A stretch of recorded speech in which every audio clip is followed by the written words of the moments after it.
오늘은 교회력이 새롭게 시작되는 날입니다. 교회력, 우리 지난주에 교회력에 대해서 이야기한 바가 있는데요.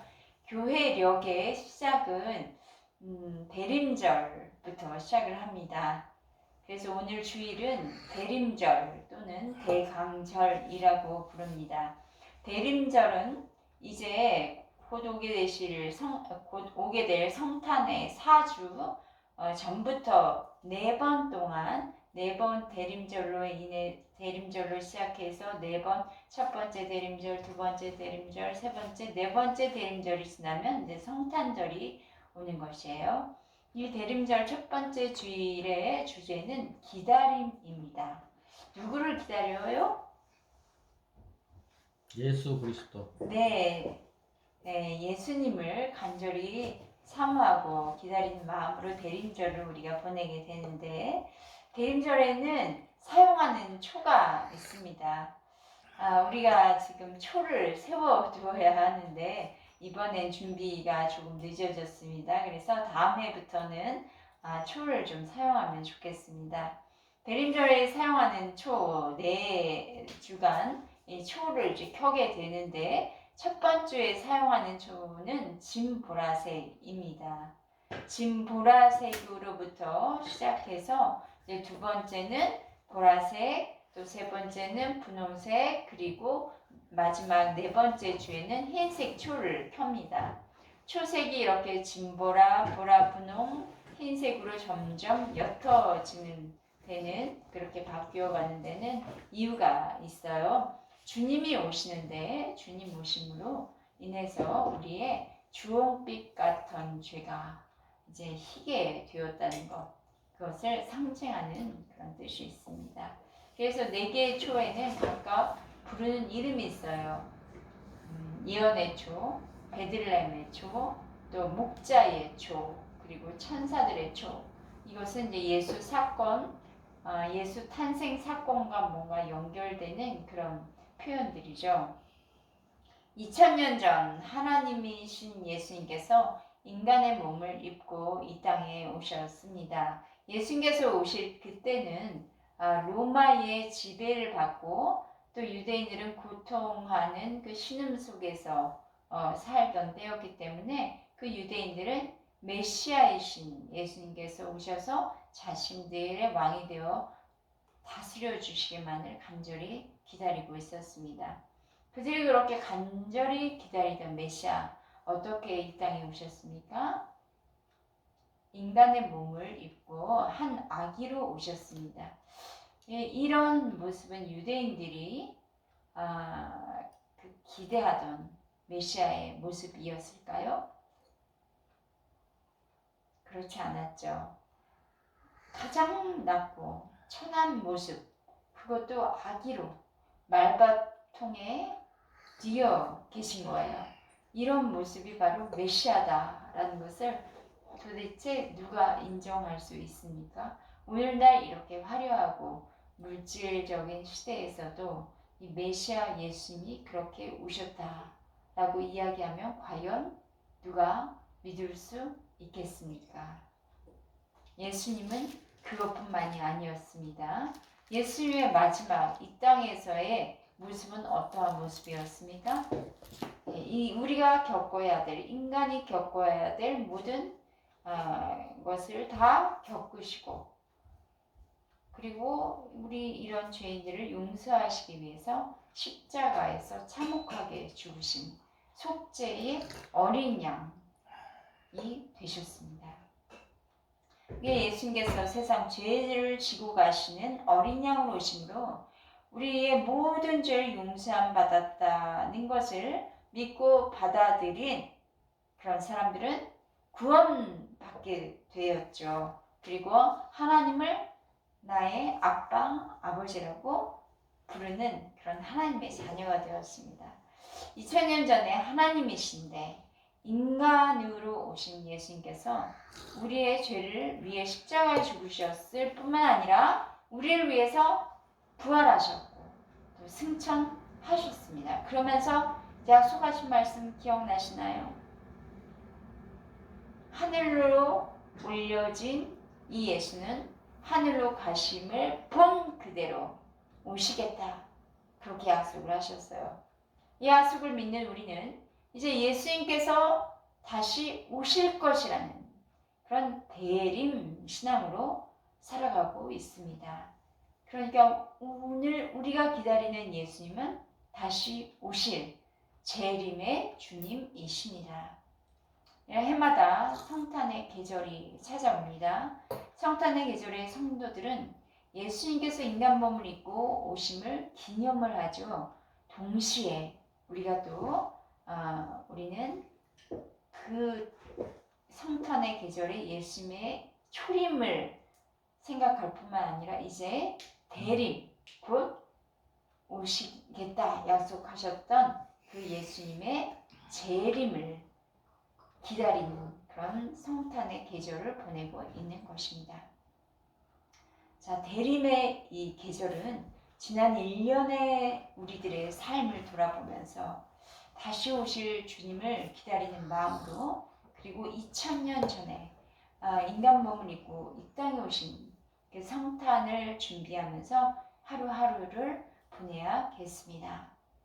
대림절 첫날 오늘 사도 바울은 데살로니가 교회 성도들에게 주시는 말씀으로 주님께서 이 강림하실 때 성도들은 어떠한 삶을 살고 있어야 하는가, 그것을 알려주기 원했습니다. 주님께서는 반드시 다시 오십니다. 아멘. 우리는 그날 기다리면서 오늘을 살고 있는 거예요. 주님께서 다시 오실 때 이 땅에 살았던 모든 사람들은 주님 앞에 민낯으로 서게 될 것입니다. 주님께서 그날 모든 사람을 심판하시게 되는 날이에요. 동시에 구원이 있는 날이지요. 영원한 구원입니다. 주님께서 다시 오셔서 이제 흰 보좌에 앉으셔서 심판하실 때, 그때까지 주님은 우리를 향하신 소원은 무엇이었을까 생각해 보신 적 있습니까? 13절을 성경 오늘 데살로니가 3장 13절 읽어 주시겠습니다. 너희 마음을 굳건하게 하시고 우리 주 예수께서 그의 모든 성도와 함께 강림하실 때 하나님 우리 아버지 앞에서 거룩함에 흠이 없게 하시기를 원하노라. 네, 이 오늘의 본문 이야기는 사도행전 17장 말씀과 관련이 있습니다. 바울이 지금의 유럽 지역, 당시에는 마게도냐 지방이었죠. 그곳에 데살로니가라는 곳에 교회를 개척했고요. 이제 그 교회를 개척하고 이 바울과 그의 일행들이 고린도로 가던 중에 중간에 아데네 잠시 머무르게 됩니다. 그때 함께 동행했던 디모데를 다시 한번 그 아데네에서 데살로니가로 보내는 거예요. 디모데는 데살로니가에 가서 바울이 전한 이야기를 전달을 하고 또 이 고린도에서 바울을 만나면서 지금 데살로니가 교회의 상황은 이러이러합니다 라는 상황 보고를 했습니다. 대림절 첫 번째 주일 오늘 거룩하고 흠이 없게 라는 말씀으로 은혜 나누려고 합니다. 우리가 오늘 말씀에서 발견할 수 있는 것은 첫 번째, 너희를 굳건하게 하라 입니다. 사도행전 17장을 보면 바울이 데살로니가를 떠나 이제 베레아라는 곳을 거쳐서 고린도로 가는 중에 아덴에 잠시 머무르게 되는데, 바울이 데살로니가에서 복음 전했을 그 당시에 데살로니가는 복음을 받아들여서 교회가 개척됐죠. 그런데 그것을 또 시기하는 검은 눈들이 따라다녔어요. 바로 유대 종교 지도자들입니다. 그 유대인들이 소동을 일으켜서 결국 바울 일행은 한밤중에 데살로니가를 떠났습니다. 바울은 유대인들이 소동을 일으키자 아주 급히 떠나게 되는데 전하고 싶은 이야기를 다 전하지 못했던 거예요. 그래서 디모데를 지금 아덴이라는 곳에서 보내서 내가 그동안 더 하고 싶었던 이야기가 있었는데 그 이야기를 디모데를 통해서 전달하고 그리고 디모데에도 부탁을 하는 거죠. 지금 교회는 어떠한 상황인가? 자, 3장 1절과 2절 말씀 읽어주시겠습니다. 이러므로 우리가 참다 못하여 우리만 아덴에 머물기를 좋게 생각하고 우리 형제 곧 그리스도의 복음을 전하는 하나님의 일꾼인 디모데를 보내노니 이는 너희를 굳건하게 하고 너희 믿음에 대하여 위로함으로. 네. 사도 바울은 디모데 보낸 이유가 데살로니가 교회를 굳건하게 하고 그들의 믿음에 대해서 위로하기 위해서였다라고 합니다. 이 바울 일행들 그 선교팀은 데살로니가에서 사역하다가 좀 유대인들이 소동을 일으켜서 데살로니가 교회의 야손 그리고 또 형제들 그들의 형제들이 끌려가게 되고 그리고 부속금을 내고 풀려나는 바람에 급하게 떠나게 된 것이에요. 바로 그렇게 데살로니가를 떠났기 때문에 자신이 개척한 데살로니가 교회 앞으로 그동안 어떻게 되었는지 궁금하겠죠. 그리고 걱정도 되었겠죠. 왜? 유대인들의 박해가 있었기 때문에. 그래서 디모데를 보내 데살로니가 교회 성도들이 어떤 시련 속에서도 흔들리지 않고 믿음 위에서 굳건하게 서기 위한 서는 그 소망을 가지고 있었던 거예요.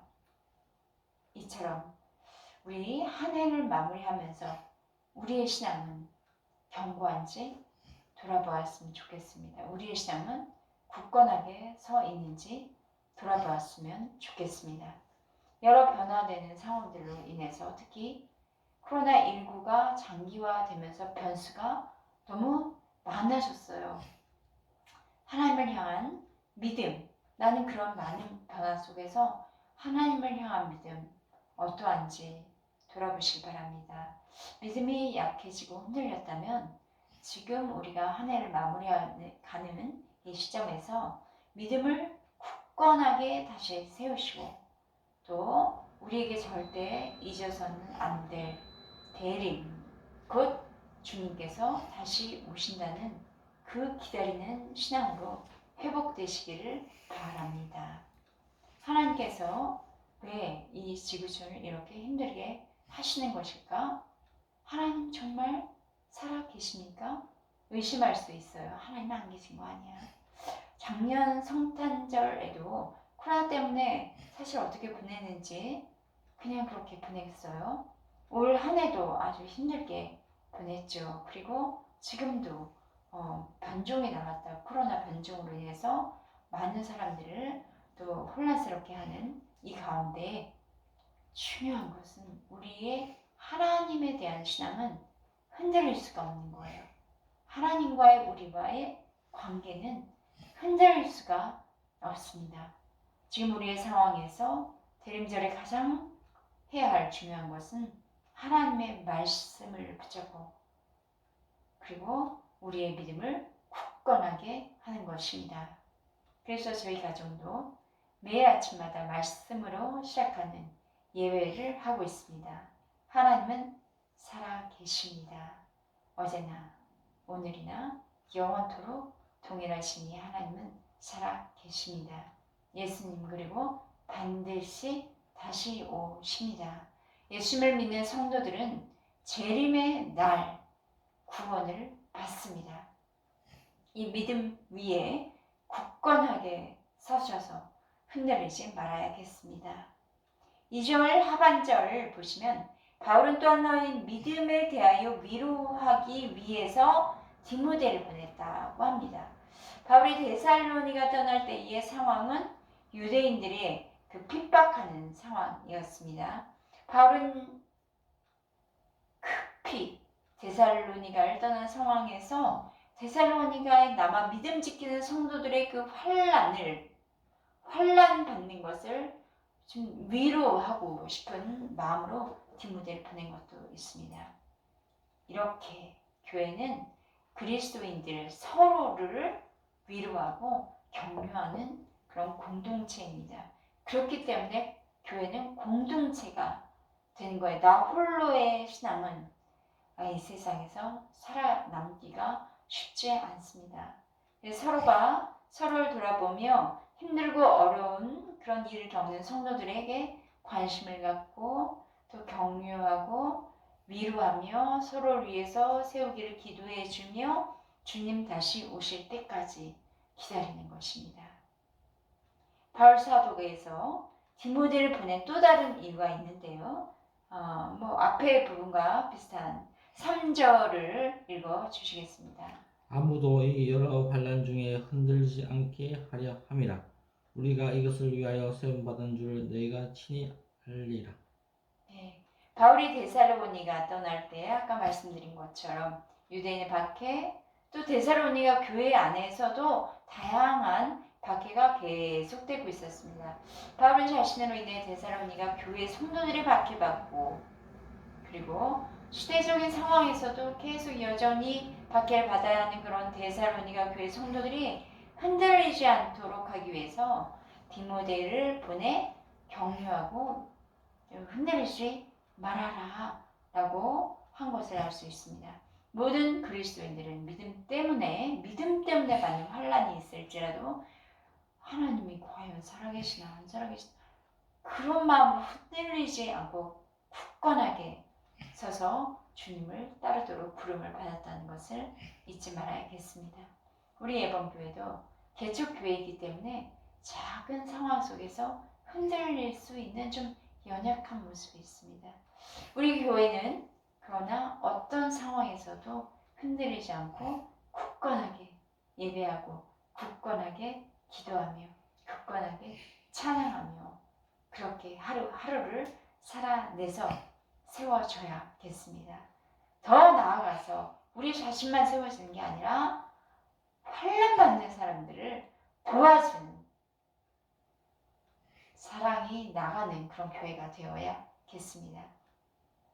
저와 여러분 이곳에서 믿음 때문에 박해를 받고 쫓겨날 그런 상황은 아니죠. 그러나 지구촌 곳곳을 보면 예를 들면 이라크라든지 북한이라든지 우리 가까운 중국이라든지 또 이런 곳에 가장 시급한 곳은 북한이죠. 예수님 믿는다는 이유만으로 쫓겨나가게 되고 죽임을 당하는 것도 아주 잔인하게 죽임을 당하는 그런 성도들이 있습니다. 곳곳에서 그 소식이 현재 오늘 지금도 들려오고 있어요. 우리는 지금 내가 있는 이곳에서 예수를 믿는다 이유로 환난당하는 그 성도들을 위해서 지구촌 곳곳에서 지하교회에서 환난받는 성도들을 위해서 기도해야 합니다. 저들이 처한 그런 고난의 상황도 우리가 알아야 하고 또 그들을 도울 수 있는 방법들이 우리에게 있다면 그것을 적극적으로 찾아서 도와주어야 합니다. 대림절 맞이해서 주님 다시 오심 기다리는 오늘 우리들은 지구촌에서 믿음 때문에 환난당하는 사람들을 위해서 기도하기를 원합니다. 그들에게 나의 작은 손을 펴서 도움의 손길을 줄 수 있기를 바랍니다. 우리의 기도와 작은 봉사의 손길이 환난 가운데서도 흔들리지 않을 수 있는 힘을 줄 것을 믿습니다. 4절과 5절 읽어 주십시오.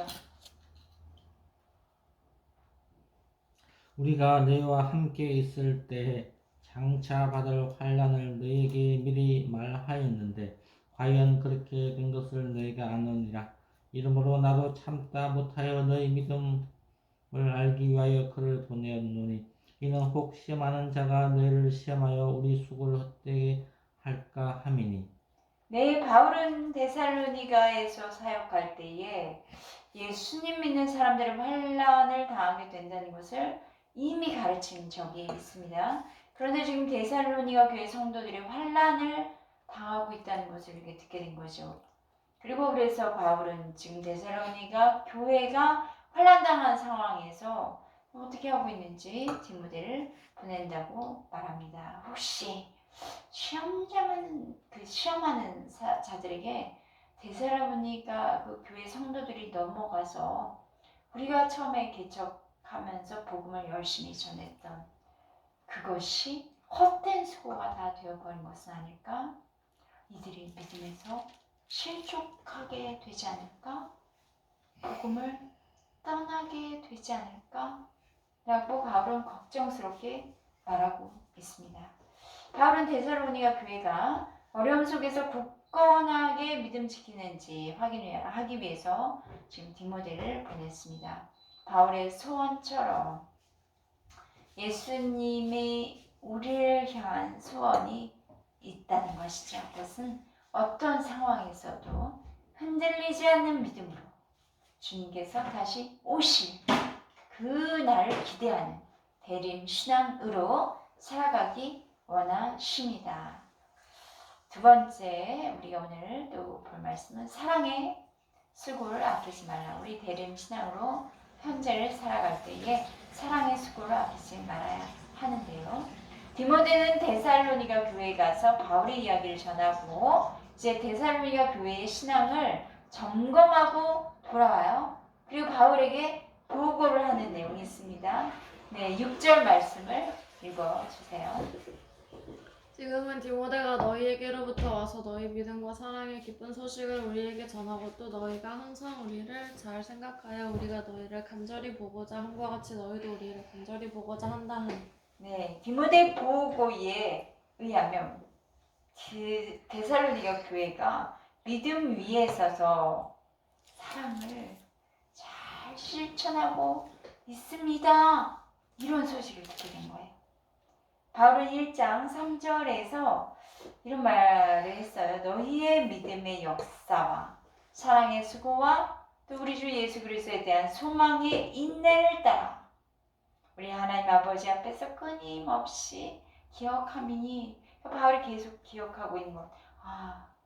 믿음의 역사, 사랑의 수고, 소망의 인내. 이걸 기억하고 있는데 믿음의 역사라는 것은 환난 가운데서도 흔들림이 없는 그런 믿음으로 주님을 섬기고 있는 그러면서 하나님이 그 교회를 통해서 나타나시는 거죠. 어떻게 나타났나요? 어려운 상황 속에서도 사랑의 수고를 아끼지 않은 것이 하나님이 그 교회에 함께 일하고 계신다는 것이 나타나는 것이죠. 데살로니가 성도들은 병자와 굶주린 자를 돕기 위해서 자선을 행했습니다. 또 모진 박해에도 불구하고 복음을 전파하는 일에 열정적인 헌신을 다했습니다. 내가 사는 것이 힘들 때 보통 어떻게 되죠? 자기 하나 추스리려고 보통 관심이 자기에게 갈 수 있는데요. 이 데살로니가 교회의 성도들은 그런 모진 환난 가운데서 계속되는 환난이 있어도 사랑의 실천을 계속했다는 거예요. 자, 이런 소식을 들으면 그 이전에 이미 복음을 전했던 바울에게는 얼마나 기쁜 소식이었을까요? 그리스도의 사랑이 나타나고 있으니까요. 대림절을 맞이해서 우리가 더 힘써야 할 일은 믿음의 역사와 사랑의 수고라고 할 수 있습니다. 대림 신앙으로 이웃을 돌보고 사랑을 실천하는 예봉교회가 되었으면 좋겠습니다. 7절 말씀 읽어주십시오. 이러므로 형제들아 우리가 모든 궁핍과 환난 가운데서 너희 믿음으로 말미암아 너에게 위로받았노라. 지금 바울 선교팀조차도 궁핍과 환난 가운데 있었어요. 그러기에 데살로니가 교회의 그 믿음에 대한 소식이 아마도 더 그들에게 힘을 주고 위로가 된 것 같습니다. 바울의 전도 통해서 예수를 믿게 된 데살로니가 교회, 믿음 안에서 이렇게 성장하고 있구나라는 소식은 또 사랑의 수고를 아낌없이 하고 있구나라는 소식은 바울 선교팀에게 얼마나 위로와 힘을 주었을까요? 그러면서 하나님의 그 역사하심은 우리에게뿐만 아니라 온 곳곳마다 일어나고 있구나. 그러니 우리도 계속해서 힘을 내자 하고 있을 것입니다. 이렇게 우리는 서로에게 위로가 되고 위로를 줄 수 있는 그 믿음의 가족들, 동역자들이 되기를 바랍니다. 주님께서 우리를 위해서 모든 것을 다 내어주신처럼 우리도 다른 사람들을 위해서 내어주는 그러한 사랑과 또 서로를 위해서 기도하고 서로서로 도와주는 서로에게 힘이 되어준 가족, 공동체가 되어야 합니다. 8절 읽어주십시오. 그러므로 너희가 주 안에서 굳게 선적 우리가 이제는 살리라. 이 말은 너희가 주 안에서 흔들리지 않고 굳게 서 있다는 이야기를 들으니 내가 이제 좀 살 것 같다. 사는 것이 보람이 있다. 이런 거예요. 열심히 복음을 전한 사람이나 교회가 환난을 당하자 믿음 버리고 교회가 폐쇄됐다. 이런 말을 들으면 얼마나 마음이 속상할까요?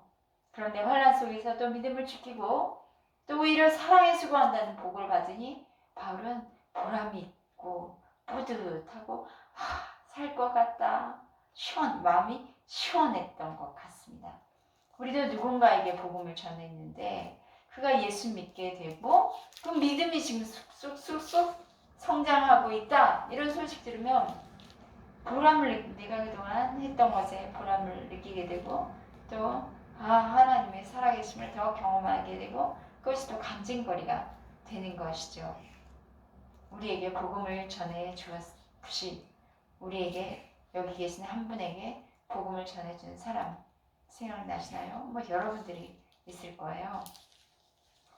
그런데 우리가 지금 이렇게 예배하며 또 나의 모습이 사랑의 실천과 수고에까지 나아가는 모습을 보셨다면 그분은 매우 보람을 느끼고 계시지 않을까요?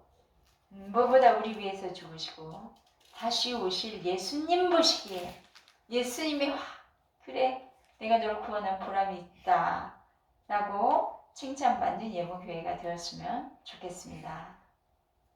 세 번째, 우리가 이 대림신앙을 가지면서 어떤 모습으로 삶을 살아야 하는지 거룩하고 흠이 없게 하라입니다. 9절과 10절 읽어주십시오. 우리가 우리 하나님 앞에서 너희로 말미암아 모든 기쁨으로 기뻐하니 너희를 위하여 너희 어떠한 감사로 하나님께 보답할까. 주의 하루 심히 간구하면 너희 얼굴을 보고 너희 믿음이 부족한 것을 보충하게 하려 함이라. 네, 데살로니가 교회로 인해서 기뻐하면서도 이제 바울은 주님 다시 오실 때 데살로니가 교회가 그 앞에 서기 위해서 아직 부족한 것이 있기 때문에 부족한 것을 보충하려 한다고 말하고 있습니다. 데살로니가 교회를 위해서 바울은 주야로 심히 간구하고 있습니다. 밤낮으로 간구하는 것은 다시 데살로니가에 가서 데살로니가 성도들을 만나 부족한 것을 좀 보충해 줄 수 있었으면 좋겠다는 그런 기도 제목이 있었던 것 같아요. 데살로니가 교회가 환난 속에서도 믿음 지키고 사랑의 수고를 하는 교회였지만 재림 신앙에 대해서는 뭔가 부족한 부분이 있었던 것 같습니다. 오늘을 사는 저와 여러분에게 재림 신앙이 있는가 반드시 돌아보셔야 합니다. 이 땅에서 잘 먹고 잘 살고 문제 풀리고 만사 형통이 우리들의 신앙 목표인가요? 그렇지 않죠. 주님 다시 오심 믿고 기다리면서 그분 앞에 서게 되는 날 준비하고 계십니까? 주님 다시 만나는 그날 대림 신앙으로 살아가는 것이 우리의 마지막의 모습이기 때문에 그 날을 준비하기 위한 분투가 있어야겠습니다. 주님 다시 오시면 주님과 영원히 더불어서 그의 나라에서 살아가게 될 것을 믿는, 그리고 그 기다림 속에서 준비하는 신앙이 필요합니다. 예수님께서 반드시 다시 오심을 기대하는 그 대림 신앙으로 살아야 하는데, 지금 주님 다시 오신다면 어떤 모습으로 서 계십니까? 삶의 모든 것을 버려두고 그냥 기도하러 산으로 올라가 흰 옷 입고 기다려라 하는 것은 아니에요. 11절과 12절 읽어주십시오. 하나님 우리 아버지와 우리 주 예수는 우리 길을 너희에게로 갈 수 있게 하시오며 또 주께서 우리를 너희를 사랑과 같이 너희도 피차간의 모든 사람에 대한 사랑에도 많이 넘치게 하사. 재림 신앙으로 살아가기 위해서는 피차간에 사랑이 더욱 넘쳐야 한다고 말씀하십니다. 여기서 피차간에는 당시 데살로니가 교회가 좀 처한 상황을 이해하셔야 하는데요. 여기 피차간에는 유대인 그리스도인과 이방인 그리스도인이 이제 문화와 언어, 그런 사회적 위치가 다 다를 수 있지 않습니까? 그런데 그것을 뛰어넘어서 그리스도의 사랑으로 서로 한마음이 되어야 한다는 것을, 그렇지 않으면 그리스도인들 간에 뭔가 또 교회 안에서 파벌이 생기게 되고 하나가 되지 못하는 것입니다. 바로 이렇게 믿음의 형제 자매들을 많이 아니라도 모든 사람들, 즉 교회 밖에 있는 사람들에게도 그리스도의 사랑을 베풀어야 한다는 것을 말하고 있습니다.